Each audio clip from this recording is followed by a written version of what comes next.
Hello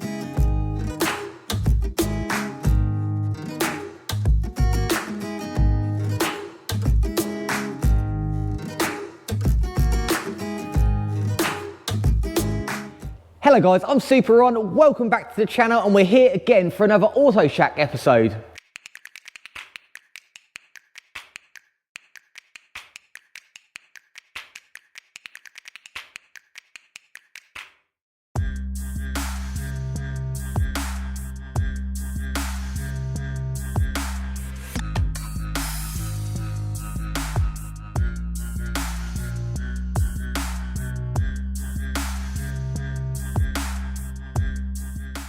We've got quite a few jobs to do on this car, but the main one I'm going to do today is something I've done before many times on these B7 RS4s, and that is a carbon clean on the inlet valves. So a problem these B7 RS4s suffer with really heavily is carbon buildup on the inlet valves from oil in the breather system getting into the intake and then into the intake valves.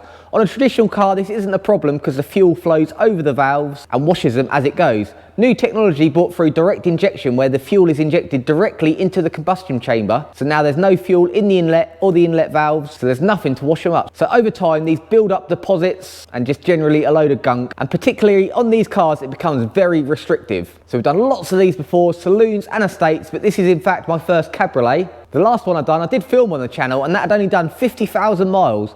Whereas this one has done 100,000 miles, so it's going to be interesting to see the comparison between the two. Whether it is better just to wrap it up in a garage in cotton wool its life, or actually drive it and use the car as it's designed. This one's got a few mods. It's got a Miltech exhaust and a Canyon air filter. So what we're going to do today, strip the inlet off, use our walnut blaster and media blast all the inlet valves, all the intake runners, clean out the inlet manifold, and we're also going to de-swirl flap it as well, take them out of the inlet, because they have been known to cause problems by the screws coming out and falling into the engine, causing terminal damage. So we're going to get them out while the inlet is off. So let's get started.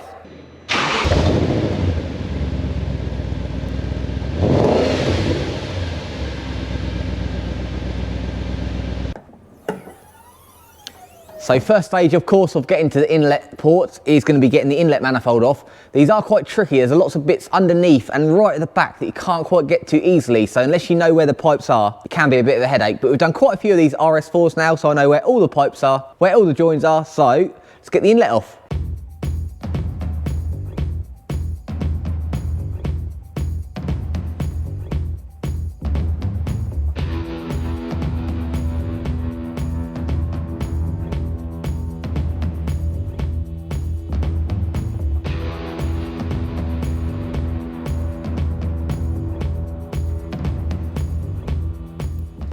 And that's all ready to come off.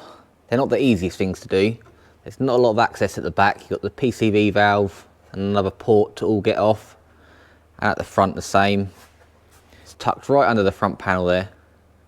But now we can unbolt it, but then it's still a bit tricky because you've got the hard lines going down to the injectors, which you've got to fish it around. So now let's get the inlet off.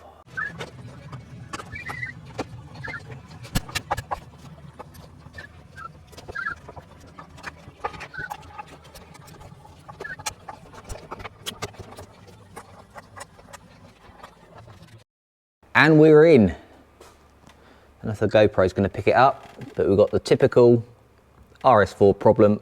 All the inlets are oiled and all carboned up. Lots of clumps of oil breathing in there. The PCV valve at the back, we've got a replacement one. That's all covered in oil as well.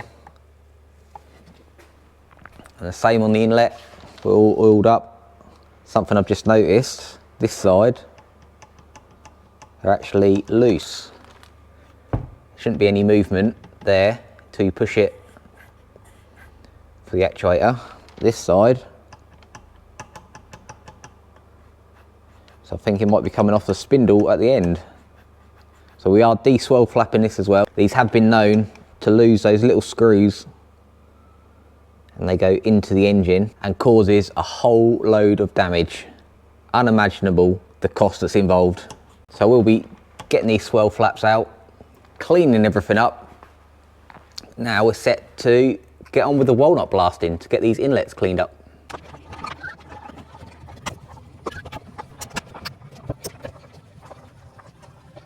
So I just took the little separators out so you can see a bit more down in the valves. Unfortunately, it's just a side effect of direct injection, because you haven't got the injectors in the inlet washing the valves. You just get a build up of what's been breathing through. And it's a big restriction on these as well. When they clump up, it really restricts the inlet. This isn't the worst one we've seen. I've seen worse ones than this. These are all the sliders that I took out that sit in the inlet. So they sit like that, and then when the flap is either way, that just directs the air. It should just be bits of tin, but you can see the build up of gunk on the end. Just a huge restriction in the inlet. We leave the spindle in, leave the actuators on the end, and they have a little position sensor. So we just unbolt those two little screws there, take the flaps out, but leave the spindle in, so the ECU will still move the arm, which will still move the position sensor, so we don't have any problems with engine management lights on. And we'll give these all a good clean up as well, so it's quite oily in there, and get it all cleaned up.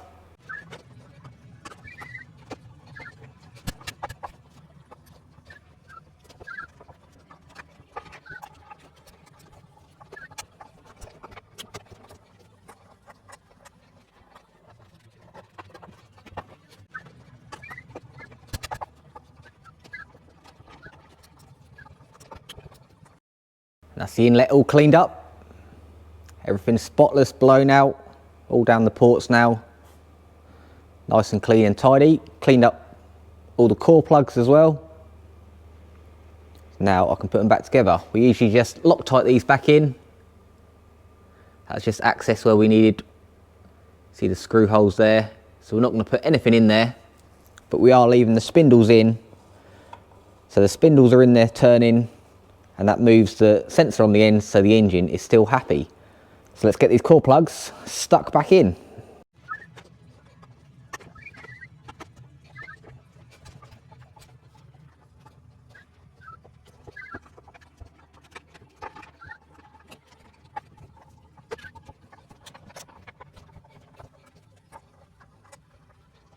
And that's the inlet all back together. So it's much less restrictive in the inlet now with those swirl flaps gone. And with all the swirl flaps out, and now there's no chance of these screws coming undone and falling into the engine. So now it's time to clean the inlets. And for that, we've got our walnut blaster. So this is kind of like a shop blaster. Does the same kind of thing. Media comes up through here, compressed air comes up here when you pull the trigger, and it shoots out the nozzle here. So we put this adapter over the port, blast in there, but then the hoover part of it sucks it back all the way round and back in. So it's a bit of a recycler. Then it's some mesh that just takes out the big bits, and the walnut falls back to the bottom. So you don't actually use much walnut using it, all recycles. So obviously you have to do it with the valves that are closed. So I just squirted a little bit of brake cleaner down each one to see which valves are closed. And we're lucky at the minute, we've got 1, 2, 3, 4, 5, 6 all closed, so we can do them all at once. You can see in this one the valves are open, so we can't walnut blast that one because that will just all fall into the cylinder, but we can get all them ones done and then swap around. And the good thing about the walnut, if the tiniest little bit does fall in, it's not like grit or shot blast, it will just burn through the engine and not prove a problem, which is why it's becoming so popular. So let's start cleaning these out because it is well needed.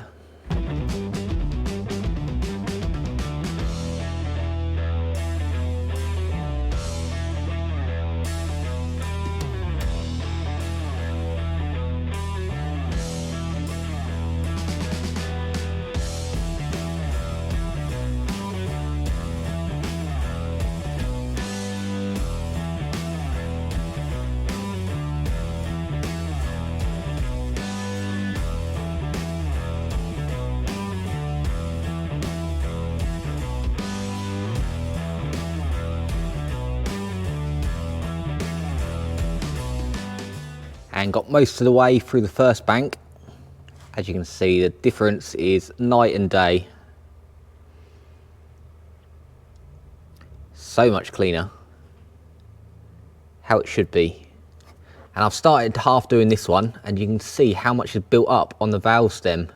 What's been blasted off there just with one little sweep of the blaster compared to how they should be.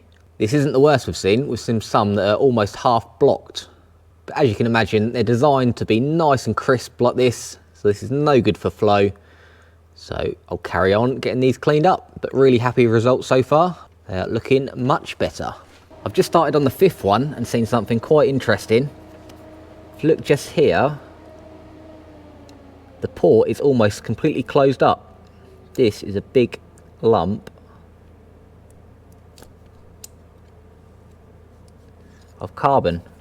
So the inlet port on that side was almost completely closed up from gunk, and the other side before I cleaned it was the same, so you can see a really good comparison there between the two sides. But this one wasn't doing much at all.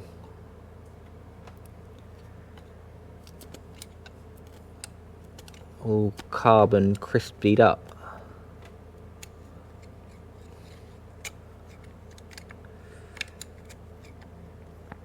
But the blaster will take care of that and we'll get all this out.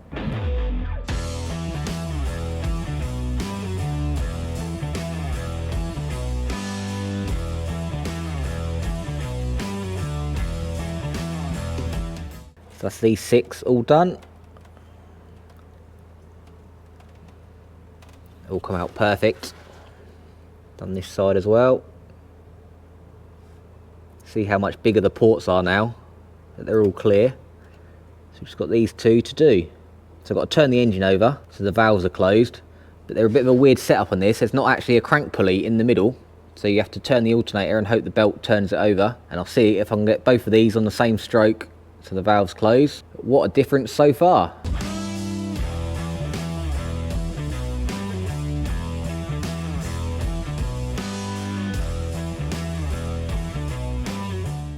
So I'll turn the engine over a bit until we've got these 2 on the compression stroke. So both inlets are closed and they're holding brake fluid. So I'll tape all these ones up so they get no more bits in them, because some of these are going to be open now, like that one. And that one's open. So I'll duct tape them up and we'll get these ones all finished off.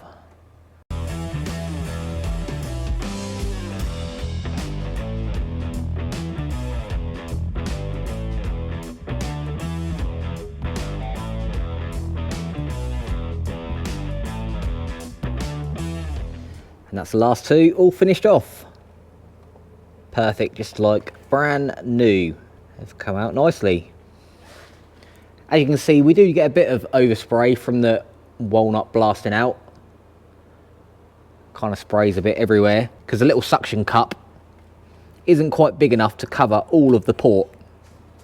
We could do with a little bit bigger, but that is the biggest one that come with a set. I guess that's good for most cars, but these RS4s have huge intakes. But the good thing about this is it's all dry, so it just hoovers up. Whereas when we used to do it all wet, it just splattered and made a mess of oily gunk everywhere. You'd have to mask up the entire car, bag it all up, sheet it all up, and then we just used to use a little toothbrush and brake cleaner just to go in every single one, blow it out of an airline, get covered in dirty, oily brake cleaner.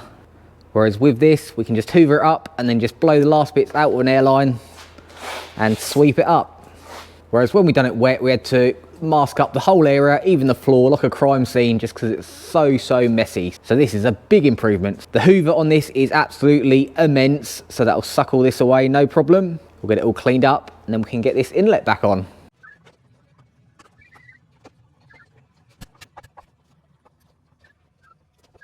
And all cleaned up.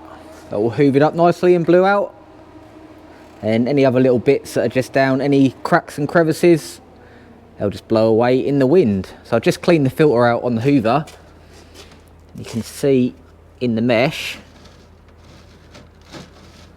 there's all the bits we've removed. Because everything comes up the hoover, into here, and then it just traps in the gauze all the bits we want to chuck away. So we get very little loss of walnut from this. So we've got some new inlet gaskets to go on, and also one of the main causes of this, we've got a new oil separator as well, the PCV valve.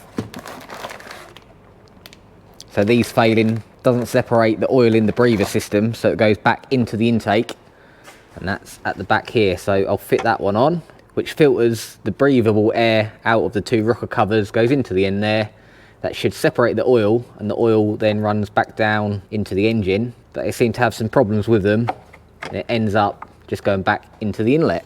So we'll swap that over and start reassembly. And that's the new oil separator PCV valve on, tucked at the back. New inlet manifolds on. Let's take a look at these gorgeous intakes before they get covered up in the engine again. So compared to how they were before, it makes a huge difference. It is actually noticeable performance. They look amazing. This is the one that was nearly completely covered up on that left-hand valve, and now got loads of room. So now we've got the wiggling job of getting the intake back on. And the main reason all this happens, because now the injectors are down here going directly into the head, whereas before they used to be in the inlet here, so the fuel would wash over the top of the valve as it went through. But now you can see the fuel injectors go directly into the head after the valves, into the combustion chamber, so it never actually washes over the valves, which is why we have this problem of them all sitting up. Great for performance, having them injecting directly into the head. Not so great for life expectancy. So let's get this inlet on.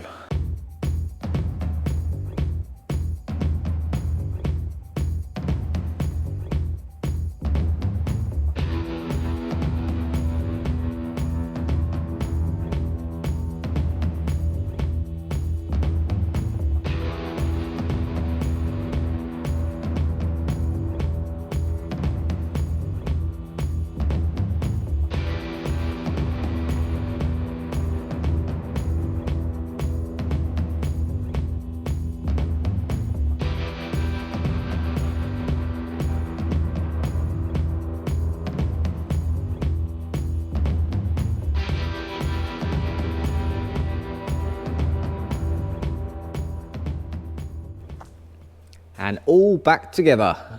All went together nicely, everything's got its place. Not a lot of room. Right at the back, there's some impossible bolts to get to. We always struggle with them, but they're in. No spare parts. Let's go for a fire up.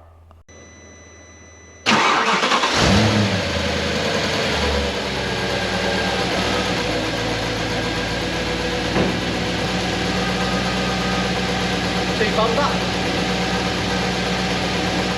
Well, that's all gone really well. Everything went to plan, no breakages, no hidden problems as we were taking it apart, all went back together and fired straight up. So now the problems of smoky startup and restrictive inlet should be gone on this car now. And with how clogged up they are, I'm sure the owner is going to feel quite a boost in performance with all this de-restricted inlet. Now we've got the walnut blaster, it makes it so much more of a cleaner job. Before we used to do it with brake cleaner and a toothbrush and get it all out, we'd have to mask up the whole car, we'd have to mask up us, because we'd fill out a brake cleaner and we'd get it all out with little picks and toothbrushes and little wire brushes, and then we'd have to blow it all out and suck it all out, and it's just a messy job. Whereas now with this walnut blaster, once we're done, we just sweep it all up and it's job done. So if you've got an RS4 or anything else that suffers from the carbon deposits on the intake, give Autoshack a shout. I'll put all our details down in the description and you can get yourself booked in here as well. So make sure you subscribe because we've always got different cars in here. So there's always something different, from hot hatches to supercars to absolutely anything. So give this video a like, and until next time, make sure you have fun.